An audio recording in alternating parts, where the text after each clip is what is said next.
축하도 해 주실 수 있게 되기를 바라겠습니다. 하나님 말씀 디모데전서 1장 12절에서 20절 보고 찬양은 우리 세션팀 갑자기 제가 부탁해서 미안한데 나의 힘이 되신 여호와의 홀씨 할 수 있겠어요? 뒤에 악보 혹시 남아있는 거 좀 봐보시기를 바랍니다. 방송실도 나의 힘이 되신 여호와의 가사 좀 준비해 주시고 김준 선생님 저 뒤에 악보 있는 거 좀 보세요. 그것도 갖다 주시고 디모데전서 1장 12절에서 20절 교독하겠습니다. 나를 능하게 하신 그리스도 예수 우리 주께 내가 감사함은 나를 충성되이 여겨 내게 직분을 맡기심이니 내가 전에는 비방자요 박해자요 폭행자였으나 도리어 긍휼을 입은 것은 내가 믿지 아니할 때에 알지 못하고 행하였음이라. 우리 주의 은혜가 그리스도 예수 안에 있는 믿음과 사랑과 함께 넘치도록 풍성하였도다. 미보다 모든 사람이 받을 만한 이 말이요 그리스도 예수께서 죄인을 구원하시려고 세상에 임하셨다 하였도다. 죄인 중에 내가 괴순이라.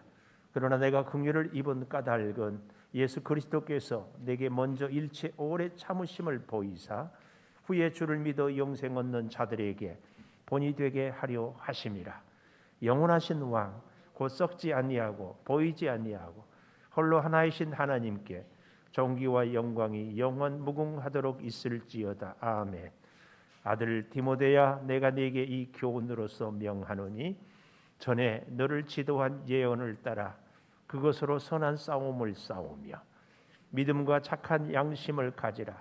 어떤 이들은 이 양심을 버렸고 그 믿음의 관하에는 파선하였느니라. 같이 봅니다. 그 가운데 후메네오와 알렉산더가 있으니 내가 사탄에게 내준 것은 그들로 훈계를 받아 신성을 모독하지 못하게 하려 함이라.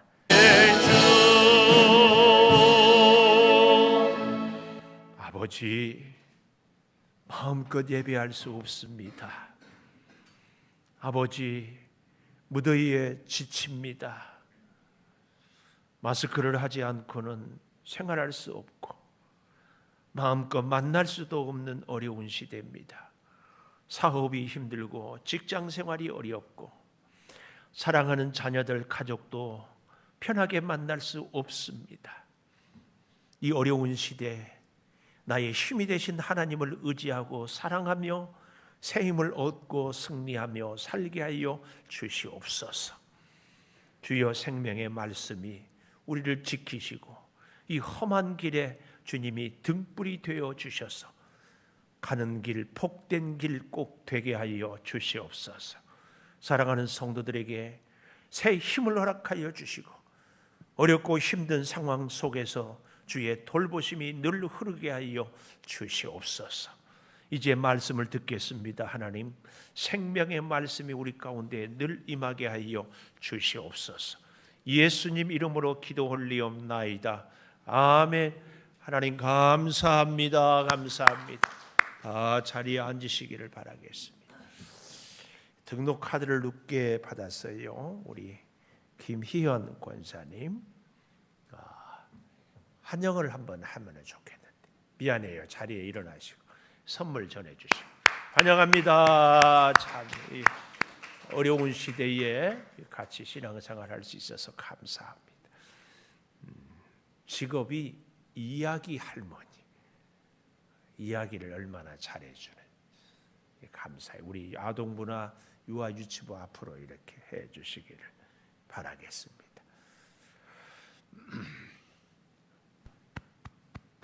오늘 또 주일 예배를 드리는 은송아 너는 하나님의 보석이다. 보석이다. 옆에 계신 분에게 변함없이 주일 예배를 드리는 집사님은 하나님의 보석입니다. 2층도 하나님의 보석입니다. 보석입니다. 이 모든 것이 주님의 은혜입니다. 아멘 아멘 할렐루야 아멘. 오늘 저는 제목을 능하게 하신 분, 여기 12절에 보십시오.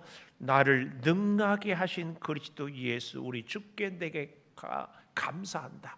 근데 여러분 우리가 이 본문을 참 오해를 할 때가 있는데 여기서 말씀하는 이 능하게 한다 이 말씀 우리가 요절로 많이 암송도 하잖아요. 빌립보서 4장 13절 내게 능력 주시는 자 안에서 내가 모든 것을 할 수 있다 할 때에 모든 것을 할 수 있다 이 말은 내가 기도하고 하나님만 믿으면 못할 일이 없다 이렇게 생각합니다.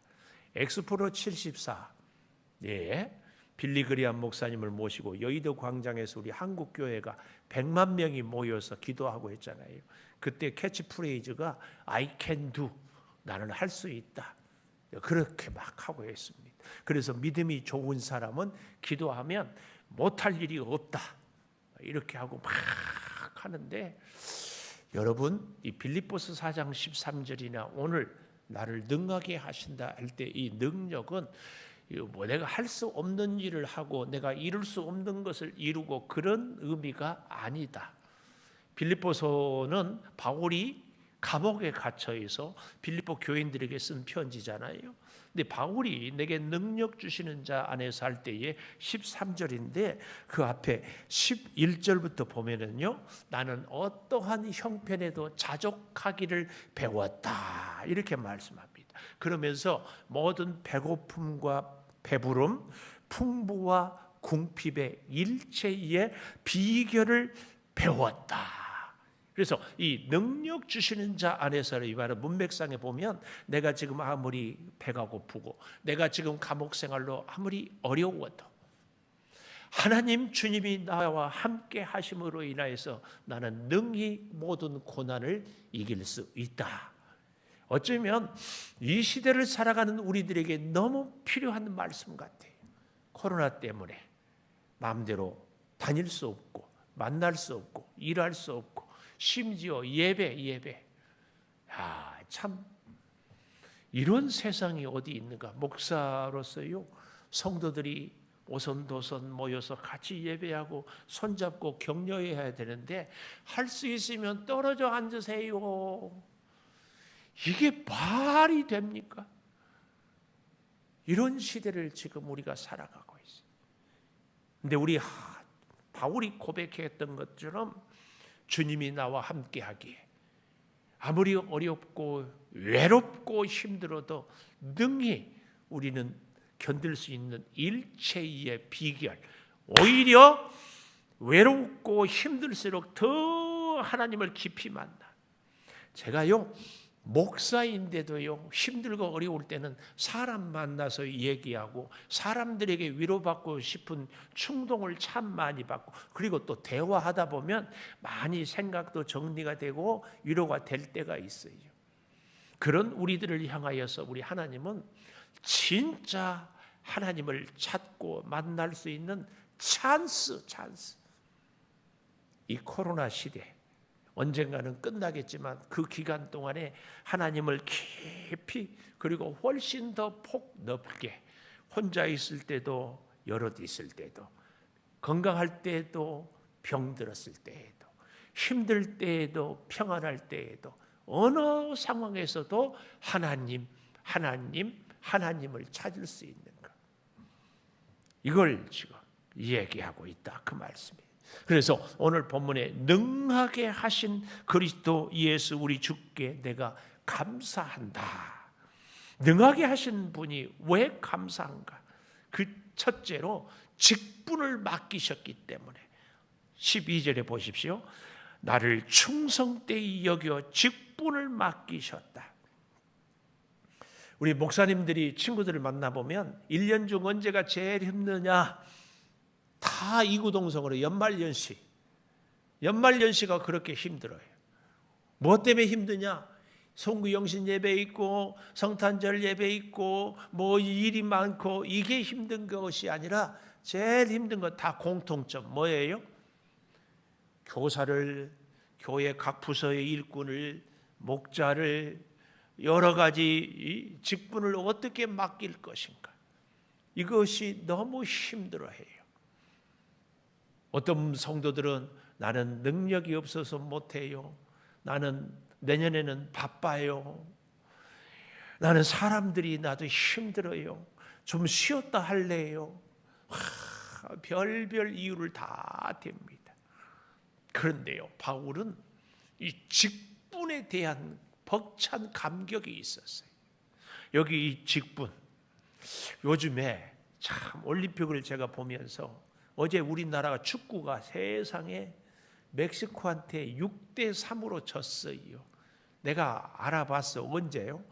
그 전에 예선에서 온두라스한테 6대0으로 이기더라고. 너무 크게 이기면은요 긴장이 느슨해지거든요. 우리나라가 그렇게 질 팀이 아닌데. 자, 근데 어제 해설위원이 그 해설을 하면서 우리 국가대표 축구 선수들 더 힘을 내야 됩니다. 국가대표는 아무나 할 수 있는 것이 아닙니다. 그 말이 다 가슴에 꽂히더라고요. 여러분, 하나님의 나라에, 하나님의 교회의 일꾼은, 직분은 아무나 맡기겠습니까? 아무나 안 맡겨요. 하나님이 다 필요한 사람을 적재적소에 세우고 하나님의 일을 맡기시는 줄 믿습니다. 이걸 우리가 절대 기억해야 돼요. 여러분, 훈련을 많이 시켜서 그 일을 잘하게 할 수도 있고요. 불굴의 용기를, 작전을, 체력을, 기술을 다 동원해서 하게 하기도 합니다. 우리나라가 지금 참 제가 바라기는 좀 값싸게 전기차를 착 개발해가지고 10분만 충전하면 한 500km, 1000km를 착 가게 하는 이런 기술이 딱 나왔으면 좋겠어요. 그리고 미국이나 일본 이런 데보다 기술이 훨씬 앞서갔으면 좋겠어요. 지금 우리나라 최고의 기업인 삼성전자가 이 대만의 TSMC라든지 미국의 인텔이라든지 이런 데서 지금 서로 신제품을 내서 어려움을 겪는데, 근데 이럴 때에 이 삼성에서 지금보다 더 좋은 기술을 개발하기 위해서 수억 아니에요, 수백 아니에요, 수천억, 그보다 더 많은 수십조를 투자해가지고 기술 개발을 위해서 연구하고 있어요. 그런 일을요, 여기 서 있는 제가 믿음이 좋다고, 제가 목사라고 저한테 맡기겠습니까? 그 분야의 전문가에게, 한 사람에게 팀워크를 이루어서 다 맡긴, 기가 막혀요. 놀라운 역사. 여러분, 하나님께서요, 오늘 여기 12절에 나를 능하게 하신 그리스도 예수 우리 주께 내가 감사한다. 이 감사하다 이 말은요, 현재 직설법 능동태예요. 이게 무슨 말인가 하면은 지금까지도 내가 생각해 보니까 하나님의 은혜로 살아서 감사하고, 지금 이 순간도 감사하고, 앞으로도 내가 감사함으로 살 수밖에 없다. 이걸 얘기하는 겁니다. 이 감사함은, 이 말은 계속 감사. 왜냐하면 왜 이렇게 감사한가? 나를 충성되이 여겨. 이 충성되이 여겨, 이 말도요 미래 완료예요. 그러니까 무슨 얘기냐면은 내가 내 자신을 볼 때에 지금 정말 충성을 온전히 못하는데도 하나님은 우리를 앞으로는 충성스러운 주의 종이 될 것을 믿고 오늘 직분을 맡긴다, 그 얘기예요. 우리 하나님은요, 그래서 우리 사탄 마귀는 우리의 과거를 갖고 얘기해. 너 과거에 이런 죄를 지었지, 너 과거의 말씀대로 못 살았지. 근데 성령은 우리의 미래를 자꾸 보여주고 우리의 미래의 역사를, 미래의 은혜를 자꾸 말씀하는 거예요. 그래서 여기 충성되이 여겼다, 바로 믿을 만한 사람, 신실한 사람으로 내가 너를 여겨서 직분을 맡겼다, 그 말씀입니다. 한 생명을 온 천하보다 더 귀하게 여기는 그 일을 이루어가는 하나님의 교회에 교사로, 목자로, 집사로, 권사로, 장로, 목사로 세운 것, 얼마나 귀한가, 그 말씀이에요. 이 직분. 그런데요, 바울이 이렇게 계속 감사할 수 있는 것은 13절에 보십시오. 내가 전에는, 과거에는 비방자요 박해자요 폭행자였다. 이 비방자라는 말은요, 그 의미가 이런 의미가 있어요. 어리석은 말로 남에게 상처 주는 말을 계속하는 사람을 비방자라고 그래요. 제가 가끔 얘기하잖아요. 책 한 권 읽은 사람이 제일 무섭다고. 자기가 아는 거 그거 하나가 막 전부인 것처럼 막 떠들고 얘기하고 이러는 거. 바울이 예수를 만나기 전에는 율법이 전부인 줄 알았어요. 자기가 가장 의로운 사람이고 자기가 가장 옳은 줄 알았어요. 그래서 자기 기준에 안 되는 사람들을 정죄하고 판단했고, 심지어는 스데반 같은 사람을 돌로 죽였어요. 이런 비방자였어요. 비방자. 어리석은 말로 상처를 입히고 계속 이 비방자. 그런가 하면 박해자. 박해자는 누군가? 그 원문을 보니까 이런 의미가 있어요. 사냥꾼이 사냥감을 계속 추적하여서 결국은 죽이도록. 이게 박해자예요. 한두 번 하다가 많은 것이 아니라 계속. 그래서 이 바울이 어때요? 다메섹 도상에까지 예수 믿는 사람을 죽이러 가다가 예수를 만났잖아요. 예루살렘에서만 핍박하는 것이 아니라 예수 믿는 사람들을 쫓아다녀. 이런 사람 박해자, 또 폭행자, 아주 난폭한 행동을 하는. 그러니까 비방자요, 박해자요, 폭행자였던 나 바울. 그런데 그런 나를 도리어 긍휼을 입은 것은 내가 믿지 아니할 때에 알지 못하고 행하였습니다. 이렇게 비방자요, 폭행자요, 또 박해자였는데 긍휼, 하나님의 이 불가항력적인 사랑, 거절할 수 없는 큰 사랑을 내가 입었다. 특별히 이 긍휼을 입은 것은요, 자꾸 제가 헬라어 문법을 얘기해서 미안한데 그래야 설명이 조금 더 잘 돼요. 이 부정과거 수동태예요. 부정과거, 과거의 어느 시점, 내가 알지 못하는 어떤 시점에 수동태, 능동이 아니라 내가 하고 싶어서 내가 원해서가 아니라 나도 모르는 그 사이에 긍휼한 사랑을 입었다. 요 얘기입니다. 하나님이 우리를 사랑하는데요, 여러분, 내가 깨닫고 보니까 그날부터 하나님 사랑했다, 이런 경우는 없습니다. 지나고 보니까, 나는 하나님을 알지 못할 때도 이미 하나님은 나를 사랑해서 내 인생의 길을 계획하시고 나를 인도하시고 하나님 믿게 하고 이런저런 사람들, 이런저런 일들을 겪게 해서 하나님의 은혜의 길로 인도해 오셨다. 그 과정에서 어떤 사람은 병도 걸리고 고생하고, 어떤 사람은 사업에 실패도 하고, 어떤 사람은 사기를 당하기도 하고, 어떤 사람은 시험에 떨어지기도 하고, 어떤 사람은 배신을 당하기도 하고, 그러는 거 아니에요? 이 그러는 과정에서 하나님이 이렇게 역사를 이루어내는다, 이 말씀. 이게 긍휼한 사랑이에요. 근데요, 여기서 우리가 참 한 가지 기억해야 될 것이 있습니다. 믿음과 사랑은 은혜로 인하여서 넘치도록 풍성하다. 이 14절에 주의 은혜가 그리스도 예수 안에 있는 믿음과 사랑과 함께 넘치도록 풍성하다. 이 핸드릭슨이라는 주석가는 그래서 요 은혜, 믿음, 사랑, 이 선한 행동, 이런 것들을 이렇게 비유를 했어요. 우리의 믿음 생활을 나무에 비유를 하면은, 은혜는 나무의 뿌리다, 뿌리. 하나님이 우리에게 은혜를 딱 주시면은 뿌리가 생기잖아요. 뿌리가 있어야 줄기가 자란. 그 줄기는 믿음과 사랑이에요. 그래서 은혜를 뿌리를 깊이 받고 믿음과 사랑의 줄기가 튼튼하면 그 줄기 가지에 선한 열매, 아름다운 열매들이, 성령의 열매들이 맺게 된다. 이렇게 얘기를 했어요. 그래서 은혜와 믿음과 사랑, 선한 행동들은 다 하나예요. 한 뿌리에서 이렇게 잘. 믿음이 좋은데 사랑이 없을 수가 없거든요.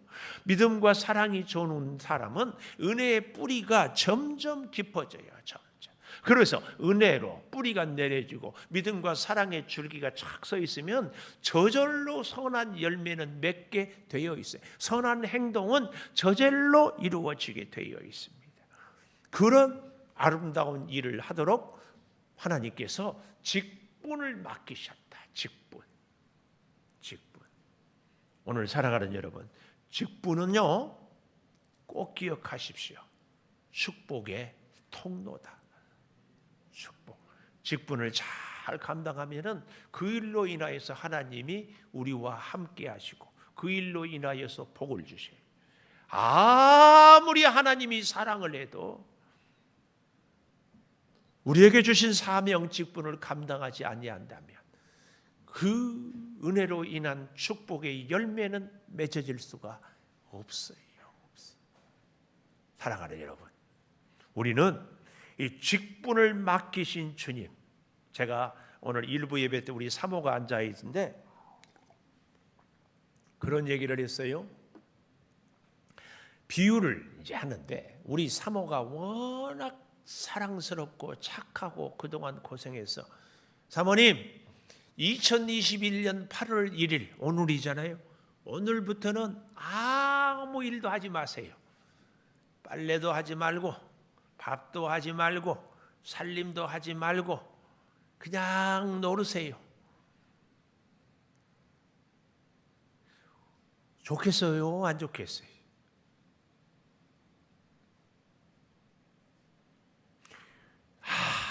아무 일도 안 하고 퍼펙트하게 도움을 받고 살아가는 사람의 대표적인 사람이 중환자예요.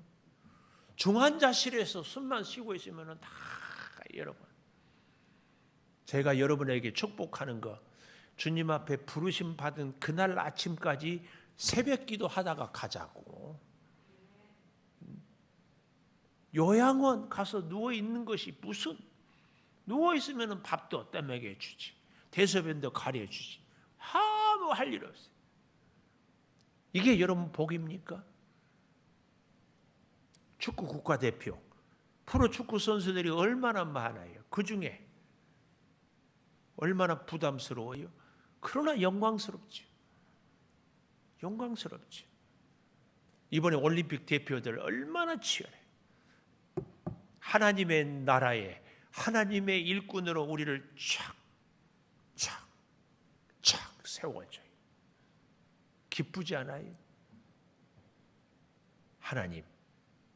하나님의 일을 할 수 있는 주의 백성들에게 자꾸 맡겨. 이게 직분이 우리를 향한 하나님의 사랑의 증거예요. 증거. 어려운 일을 해낼 수 없는 사람에게 맡기겠습니까? 그렇지 않지. 능력 있는 사람, 하나님이 지혜를 주고 하나님이 함께하고. 오늘 사랑하는 여러분, 능하게 하신 우리 주님은 우리에게 반드시 직분을 맡기신다. 직분. 바울처럼 비방자요, 박해자요, 회방자였지만 직분을 맡기셔요. 그 놀라운 사랑. 두 번째로 능하게 하신 분은요, 우리 예수님이 첫째로 우리에게 직분을 주셨다면 두 번째로는 16절에 보니까 본이 되게 하셨어요. 본이 되게, 본이 되게. 16절 하반절에 영생 얻는 자들에게 본이 되게 하려 하십니다. 본이 되게 하시. 이 본이 되는 것은요, 두 가지 의미예요. 그 하나는 15절에 믿보다 모든 사람이 받을 만한 이 말이요, 그리스도 예수께서 죄인을 구원하시려고 세상에 임하셨다 하였도다. 죄인 중에 내가 괴수다. 죄인 중에 괴수도 하나님이 사랑한다는. 바울 나를 봐라. 나 같은 죄인 중에 괴수도 우리 예수 그리스도의 십자가 사랑으로 사랑했다. 여기에 사랑받을 수 있는 사람의 본. 그런데 우리는요, 이런 말씀을 내 자신에게는 잘 적용해요. 맞아. 바울 같은 폭행자, 난폭자, 비방자도 사랑했어. 그래서 주님이 나 같은 죄인도 사랑할 거야. 아멘. 근데요, 여기서만 머물러서는 안 돼요. 내 마음에 안 든 사람, 나하고 생각이 뜻이 다른 사람도 하나님은 똑같이 사랑한다는 것을 인정해야 돼. 그걸 우리는 알아야 돼. 근데 우리는 자꾸 내 기준으로 내가 판단하고 내가 정죄하거든요. 내가 판단하고 정죄하는. 그 김창옥 씨가 하는 강사, 김창옥 강사가 이렇게 하는 걸 들어보니까 우리 사람은 다 개를 2마리 기른대요. 그래서 들어보니까 그 강아지 이름 한 마리는 편견을 갖고 사람을 본대. 일을 볼 때 편견. 또 한 마리는 선입견. 근데요, 우리가 편견을 버리고 선입견을 버리면 주 예수를 점점 닮아가는 참 아름다운 성도가 됩니다. 근데 이 편견과 선입견 얘기를 하는데 제가 그 얘기를 들으면서 저는 강아지 한 마리가 더 생각나더라고. 이 편견과 선입견을 버리지 못하면은요, 강아지 한 마리가 더 생겨. 그 강아지 이름은 꼴불견. 아주 꼴불견이야. 자기는 더 문제인데 자기는 못 보고 다른 사람만 얘기하고 있어요. 꼴불견. 여러분, 바울이요, 여기서 나는 죄인 중에 괴수다 이런 얘기를 하잖아요. 15절에. 근데 이런 말씀을 쓸 때는 AD 70년경에. 근데 바울이 그 전부터 한 50년, 40년부터 했는데 고린도전서 15장 9절에 보면 나는 사도 중에 가장 작은 자다. 이럴 때는 AD 50년대에 사도 중에는 가장 작은 자. 그런데 그로부터 한 10년이 지난 에베소서를 기록할 때는 에베소서 3장 8절에 사도가 아니라 나는 모든 성도 중에 지극히 작은 자보다 더 작은 자다. 이런 표현을 했어요. 그래서 이 시대별로 본문에 또 자기 표현을 이렇게 보면은 참 또 나름대로 은혜 같아요. 그러다가 오늘 디모데전서는 70년대에 와서 쓸 때에 나는 죄인 중에 괴수다. 아니, 목사님, 그러면 바울 사도는 예수를 믿고 선교하면서 죄를 더 많이 지었네요? 이런 얘기가 아니에요.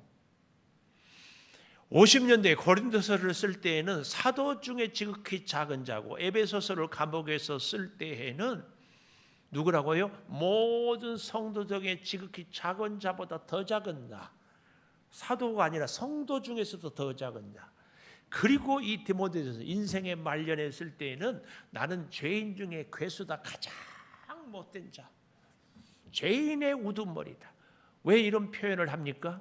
여러분, 우리가 예수를 잘 믿고 신앙생활을 하면 할수록이요, 한 가지 나는 누구인가에 대해서 아주 분명해집니다. 그게 뭐예요? 예수를 믿고 주를 위해서 헌신하고 충성하면 할수록 나는 더 큰 죄인이네. 더 큰 죄인이네. 점점 큰 죄인이 되어가네. 이게 제대로 예수 믿는 사람이에요. 근데 예수를 어줍지 않게 잘못 믿은 사람들은 내가 예수 10년 믿어서 내가 3대째 신앙인이야. 내가 얼마나 충성했는 줄 알아?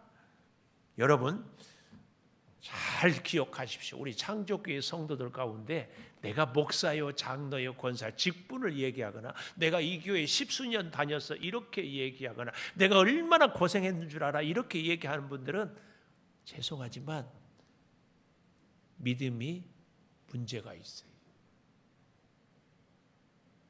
믿음이 문제가 있어요. 여러분, 잘 기억해야 돼요. 빛 대신 우리 예수님, 나는 빛이요 길이요 진리요 생명, 빛 대신 예수님. 옛말에 선 볼 때는 절대로 달빛에라 전등불 밑에서 보면 안 된다고 그랬어요. 왜요? 다 이뻐 보여. 언제 어디서 봐요? 벌건 대낮에 햇빛 아래서 딱 봐야 돼. 우리 청년들 꼭 기억하세요. 그래야 얼굴에 흠도 보이고 티도 보이고 다 보여. 사람도요, 어래요? 부부간에도 오래 살면 살수록 장단점이 다 보여요. 빛 대신 주님 앞에 처음 예수 믿을 때는 멀어요. 예수를 믿으면 믿을수록 점점 가까워져요. 가까워질수록 내 흠과 티가 더 자세하게 보이는 거지. 진짜 믿음 생활을 잘하는 사람은 그래서 바울처럼 내가 사도 중에 가장 작은 자였는데 한 10년 지나고 보니까 모든 성도 중에 지극히 작은 자보다 더 작은 나예요. 그리고 10년 더 지나 보니까 나는 죄인 중에 괴수다. 이게 바른 성도의 믿음의 모습이에요. 그런데 그런 나를요, 주님이 사랑해서 긍휼한 사랑으로 나 같은 죄인도 건져주셨다. 그래서 본이 되는 거예요, 본이. 그래서 오늘 저는 첫 번째 능하게 하신 분이 첫째로 직분을 맡기셨다면 우리 직분을 받았잖아요. 그런데 바울이 두 번째로 본이 되게 하려고 했다. 본. 어떤 본? 나 같은 죄인도 주님은 사랑한다. 그래서 사랑받지 못할 사람, 구원받지 못할 사람이 없다. 이게 한 가지라면 또 한 가지는 그 나 같은 죄인을 사랑하기 위해서 오래 참아주시고 더 참아주시고 끝까지 참아주시는 하나님의 그 사랑의 모델이 나다. 그래서 디모데야, 네가 목회를 하면서 교회 안에 어떤 문제 있는 사람도 주님은 사랑한다. 여기 이 사랑의 모델이 나 바울이다. 지금 그 얘기를 하고 있다. 그 말씀이에요. 오래 참으심을 입은 존재로 했어요. 바울. 오래 참아주시는 예수님. 이것의 모델이에요. 모델.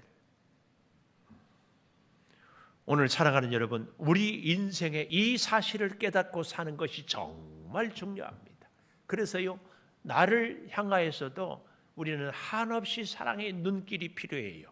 동시에 우리의 이웃을 향하여서도 변함없는 하나님의 사랑을 볼 수 있어야 됩니다. 볼 수 있어요. 오늘 사랑하는 여러분, 예수 오래 믿었습니까? 충성했습니까? 주님께 가까이 왔습니까? 점점 더 큰 죄인인 것을 깨달을 수 있기를 바라요. 그리고 그 믿음이 바른 믿음입니다. 그 믿음이 바른 믿음이에요. 그런가 하면 오늘 세 번째로 능하게 하신 분은 첫째로 뭐라고요? 우리에게 직분을 맡기셨다. 두 번째로 우리를 본이 되게 했어요. 본이 되게. 그래서 죄인 중에 괴수고 실패했고 사기를 당했고 질병에 휩쓸리고 정말 부끄러운 존재에도 주님이 나를 세워주시고 함께해 주시고 그 사랑 얼마나 감사한지 몰라요. 감사해요. 이 놀라운 사랑이 참으로 우리 가운데 있어야 할 줄을 믿습니다. 그래서 세 번째로 능하게 하신 예수님이 우리에게 직분을 맡기시고 본이 되게 하는 것은 목적이 있어요. 세 번째 그 목적이 뭐예요? 18절에 선한 싸움을 싸우게 하라고. 선한 싸움. 여러분, 싸움에는 반드시 뭐가 필요해요? 무기가 필요해요. 무기. 그런데 그 선한 싸움의 무기는 뭔가? 18절에 보십시오.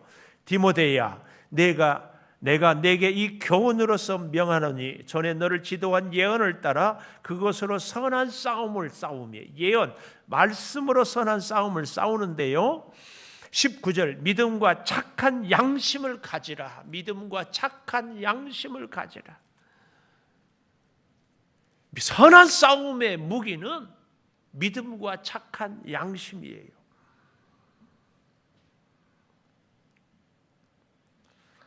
믿음이 뭐냐 할 때에 교리입니다. 교리. 착한 양심은 윤리입니다. 우리가 교리만 잘 배우고 나는 마음대로 살아도 된다. 이게 영지주의자들이에요. 영지주의자들. 윤리만 앞세우는 거, 이게 율법주의. 이걸 우리 둘을 같이 해야 돼요. 벵겔이라는 신학자는 그래서 이렇게 비유를 했어요. 믿음은 아주 값비싼 좋은 향료고 이 착한 양심은 유리 그릇이다. 그래서 이 유리 그릇, 착한 양심을 통하여서 고귀한 믿음이 잘 보여져야 된다. 이 말씀을 얘기하고 있습니다. 오늘 우리의 삶에서 잊을 수 없는 것은 이 두 가지. 이 구원파들은요, 한번 믿으면 다 된다. 그런데 그렇지 않아요. 계속 믿고 살고 살아가는 그런 은혜가 꼭 있어야 돼요. 오늘 살아가는 여러분, 우리는 어떻게 살아가야 되는가? 이 선한 싸움을 싸운다고 할 때에 로마 시대 당시에 우리나라, 여러분 혹시 이순신 장군의 승리의 명량이라는 이 영화를 보신 분들은 알겠지만, 노를 젓는 사람들이 배 밑창에서 노를 수십 개를 놓고 동시에 이렇게 젓잖아요. 그런데 마찬가지로 위에 가판 위에 지휘관, 혹은 뭐 로마에서는 호민관이라고도 할 수 있죠. 그 사람이 딱 바다를 보면서 전진 그러면은 밑에 그 명령을 들은 북을 치는 사람이 전진할 수 있는 템포의 북을 쿵쿵 치는 거예요. 그러다가 우연 오른쪽으로 가야 되면은 또 북소리가 바뀌죠. 멈춰야 될 때 바뀌고. 그러면은 이 북을 치는 사람은 바다가 전혀 보이지 않아요. 노젓는 사람들과 함께 있는데 그 명령을 따라서 북을 그대로 치는 거예요. 그대로죠. 그러면 노젓는 사람들, 노예들이죠. 그 명령에 따라서 짓는 거예요. 오늘 이 선한 싸움을 싸우며 이렇게 얘기를 하면서요, 19절에 가보면 믿음과 착한 양심을 가지라. 어떤 이들은 이 양심을 버렸고 믿음에 관하여는 파선이란 말이 바로 이 함께 타고 있는 배를 의미 염두에 두면서 지금 바울이 얘기를 하는 거예요.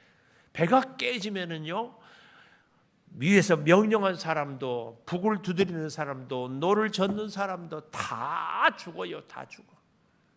그런데 여기서 전쟁에 승리하면 로마 시대에 노예들이 자유인이 될 수 있고 노예들이 상을 받을 수 있는 기회가 전쟁에 승리한, 그러니까 노예들이 전쟁터에 노를 저으러 기꺼이 가는 거죠. 이번에 목숨 걸고 나가서 싸우면 자유인이 될 수 있다. 말할 수 없는, 꿈에도 그리는 이 노예 신분을 벗어날 수 있기 때문에 오늘 우리 성도들이요, 선한 싸움을 싸우는데 믿음과 착한 양심이라는 무기를 갖고 싸울 때 하나님의 의의 면류관, 영광의 면류관을 우리가 다 누릴 수 있다, 그 말씀. 그리스도인들은 좋은 군인, 좋은 선원이 되는 겁니다. 근데 그렇지 못한 사람은, 바울이 얼마나 가슴이 아팠는데 나이가 70이 훨씬 지나서도 이렇게 얘기를 하고 있어요. 20절에 보십시오. 믿음이 파선한 후메네오 알렉산더가 있으니 내가 사탄에게 내줬다. 질문이 생기잖아요. 아니, 끝까지 용서하고 그들을 회개하도록 해야지 어떻게 내줘버렸는가? 용서할 수 있는 사람은 누구예요? 회개하는 사람이에요. 극단적인 비유이기는 하지만 물론 성경에도 이 악질이라고 얘기하는 전염병, 코로나, 우리 바이러스가 있는데 그 사람 끌어안으면 같이 걸립니다. 믿음의 악질은요, 회개하지 않는 사람들을 용서할 수 없어요. 제가 그런 말씀을 드렸잖아요. 가룟 유다 사흘만 참았으면 부활하신 주님을 만났을 텐데 결국은 회개하지 않아하고 자살하니까 끝나는 겁니다. 우리 예수님도 어쩔 수 없는 회개하지 않은 심령들, 그들은 사탄에게 내준 것은 그들로 훈계를 받아 신성을 모독하지 못하게 하려 함이라. 신성을 모독하지 못하게 하려 함이라. 오늘 사랑하는 여러분, 우리가 이 시대를 어떻게 과연 살아가야 되겠습니까? 주의 놀라운 은혜 가운데서 우리가 꾸준히 믿음으로 함께 살아갈 수 있기를 축복합니다. 이제